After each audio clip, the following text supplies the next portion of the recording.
Jour de France.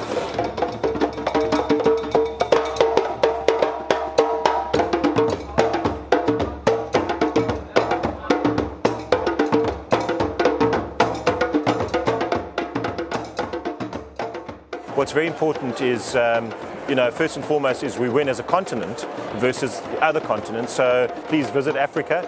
And then once you're in Africa, there's incredible amount of experiences in West Africa, North Africa, East Africa, and Southern Africa.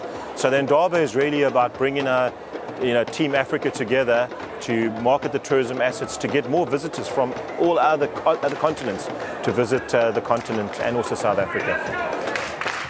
One of the biggest challenges for South Africa is airlift and the seats. So at the moment, what the airlines are doing around the globe is they're selling at very high prices to recover a lot of the money they lost during COVID. So it's making South Africa very expensive. So our biggest challenge is destination appeal and affordability of the air tickets, a massive barrier to South Africa. But when you land at OR Tambo or you're in Cape Town or you're in KZN, the value for money proposition surpasses all the destinations that we compete against. We have incredible value for money, and the French recognize that. The good thing is, what we like about the French visitor is the French visitor doesn't pre-book a lot. They spend a lot of money in South Africa. So they like to do particular cultural activities. They like immersive experiences with our people. When people ask me about South Africa, I say, you know what you must do? If you want to know our country, go and ask a French visitor that's been to South Africa 5 or 6 times. They will show you and tell you about parts of South Africa that you don't know.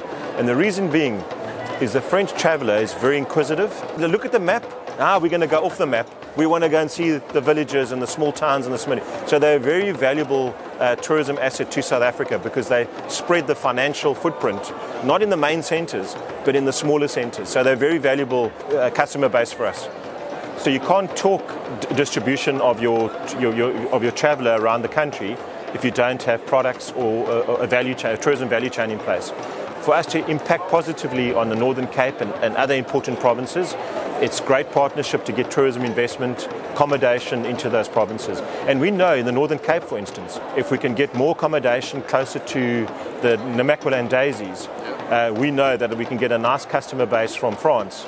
We don't have a lot of accommodation up there. We do have accommodation close to it, but you've got to do some incredible product development there to sustain tourism growth and add on to experiences. So it's not just reliant on flowers, but the grabbies, the water, the parks become mainstream as well.